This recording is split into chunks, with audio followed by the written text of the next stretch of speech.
Mesdames et messieurs, bienvenue sur Saloum TV. D'emblée, originellement et primordialement, je vous demande gentiment de vous abonner sur la chaîne et d'activer la cloche de notification pour ne rater aucune de nos prochaines vidéos.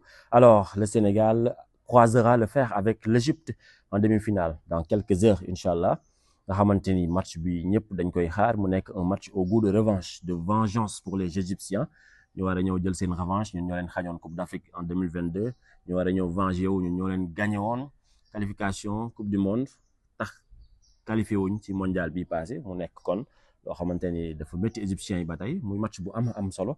D'ailleurs information bu njëkk bi ma leen bëgg passé mooy ki nga xamante ne mooy Koulibaly, Pape Gueye, Habib Diallo ak Ibrahima Mbaye ku si am carton jaune doo football final bi bu fekkee Sénégal dafa qualifié. mu nekk loo xam ne c'est un coup dur, c'est quelque chose qui nous inquiète tous parce que c'est des jours aujourd'hui yoo xamante ne on a besoin qu'il se donne à fond. te boo nekkee si genre situation yi ñun qui ont été des joueurs, situation yi day tax da ngay wàññi sa intensité, da ngay wàññi sa agressivité, da ngay wàññi rythme bi ngay footballé parce que da nga naan su ma amee carton bu ñu qualifié du ma football.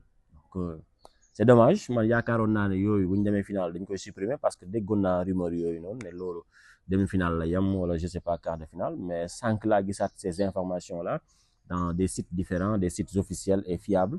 mu nekk loo xam ne ça m'inquiète énormément. Koulibaly, on a besoin de lui, on a besoin qu'il soit dur sur l'homme, qu'il soit agressif, qu'il soit, quand je dis agressif, mais intelligemment, quoi. Vous savez ce que je veux dire, c'est-à-dire sur une action avec Salah ou avec Kenen, mu jël bal bi, un tacle autoritaire avec agressivité, sans de faute intelligemment, bien sûr. Pape Gueye, moom nga xam ne match yëpp daanaka day jël carton la plupart du temps. Et Doumane, il est indispensable aujourd'hui dans le milieu de cette équipe du Sénégal, mais c'est un joueur important dans l'entrejeu de cette équipe de Pape Thiaw. Donc Pape Gueye bu fi nekkul, absence am dañ koy ressentir, tout comme Kalidou Koulibaly, quoi qu'on puisse dire. Ibrahima Mbaye sama turando nga xamante ni c'est un joker énorme. Heure bu duggee deuxième mi-temps, il est décisif. Soit il fait une passe, soit il marque. Peut-être match bi passé contre Mali la dugalul wala la deful passe décisive bi mu duggee. Mais c'est un joueur aujourd'hui qui dérange énormément, qui déséquilibre, qui déstabilise toute une défense parce que lui, il prend toujours la verticalité. Quand moi, bu nekkee ci situation bi ñu ne ko boo amee carton jaune match bi doo football final day xaw doy waar, day tax mu xaw a wàññi, mais bon moom booy la moom am li ñu naan insouciance moo nekk ci bopp bi yoonam neew ci moom day dégg dem yoonam.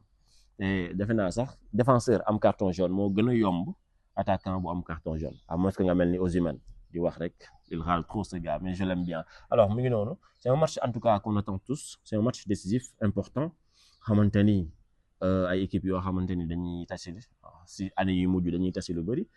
Égypte jóge si ki nga xamante ni mooy Côte d'Ivoire gagné ko en quart de finale. Sénégal jóge si ki nga xamante ni mooy Mali. ñoom ñaar nag ils ont un parcours différent, très différent même. Le Sénégal a un parcours beaucoup plus mémorable à mon avis, ay victoire la dajale ak benn nul. Égypte nag taqale na daal ba ñëw te équipe la boo xamante ni il mérite, les joueurs d'Égypte méritent aujourd'hui de jouer une demi-finale.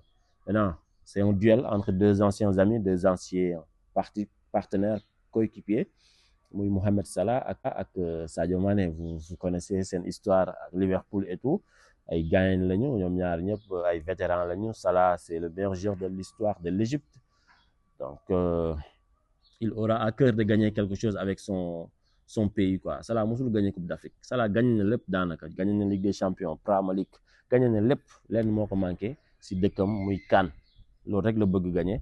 Donc dina bëgg def le tout pour jël ko. Sadio Mané moom moo ñu tax ñu am benn étoile suñu maillot. Ndeysaan, on se rappelle de son penalty Coupe d'Afrique finale série ñu rek Égypte. Donc moom jox nañu lépp. Mais deuxième étoile bi dañ ciy gën a bëgg, dañ ci gën a kontaan parce que aujourd'hui le Sénégal vraiment mérite na ay étoiles yu bëri, quoi. Équipe bi ñu am nii mën nañu dem fii 5-10 ans di jël ay Coupe d'Afrique des Nations. Donc match bi dafa bëri ay enjeux, mu nekk loo xam ne dina am solo. C'est sûr que Égypte day ñëw taxaw xaar Sénégal. Ils sont très forts en défendant. Défensivement parlant, c'est une équipe très forte. Même si vous allez me dire dañuy jël ay buts, mais boo xoolee keroog bii ñu leen dugal contre Côte d'Ivoire ay cafouillage la, ay mbëkk, et cetera. Donc c'est une équipe qui défend bien parce que tous les joueurs défendent ensemble et attaquent ensemble aussi. Parce que man loolu laa yaakaar, la meilleure façon de défendre c'est d'attaquer. Ils ont des joueurs comme Salah sax léegi da nga ko gis day wàcc défendre, ñoom Marmoush, ñoom Trezeguet. Donc boo amee ay joueurs yooyu yoo xam ne dañuy ñëw jàppale seen équipe bi, nga am si digg bi ay milieu de terrain yoo xam ne dañuy xeex, défenseurs yu costaud ay njool lañ am. Égypte Là, ils sont très solides hein, défensivement parlant. Maintenant, le Sénégal, nous connaissons tous que c'est une équipe de qualité. C'est une équipe qui a de très, très, très grands joueurs, des joueurs de haut niveau. T'as dit, comme taxawal bu footballé, am efficacité et réalisme, mën na la gagner. En tout cas, on espère que ça se passera comme ça dans ce match tant attendu, un match qui s'annonce palpitant, alléchant entre le Sénégal et l'Égypte, Inch'Allah.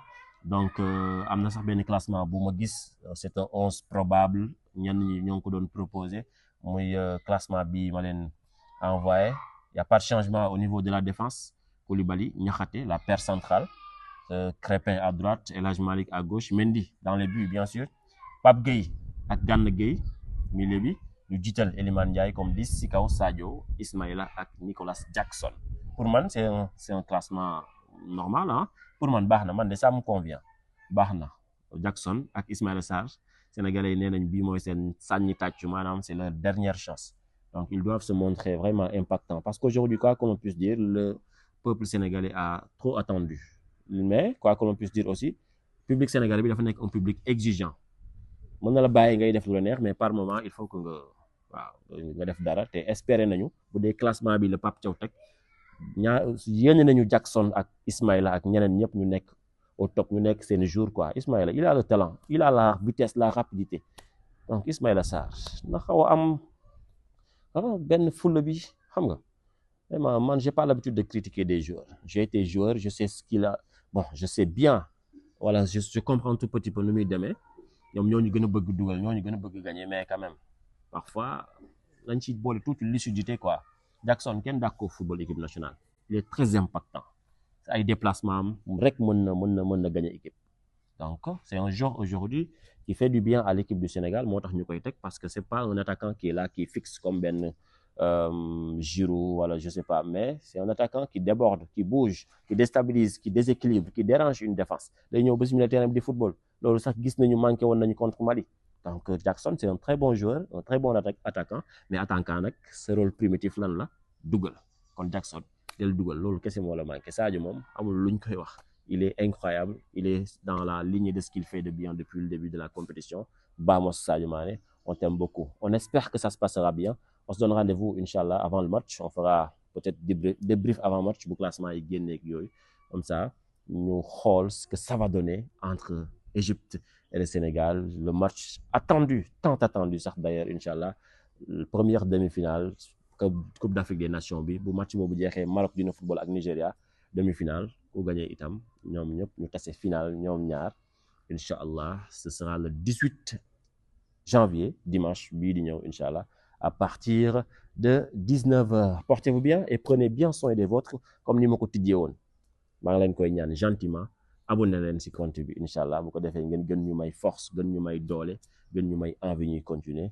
Allez, que le Sénégal gagne, que le Sénégal gagne. Ndam li la ñu soxla. Vamos, merci à tous.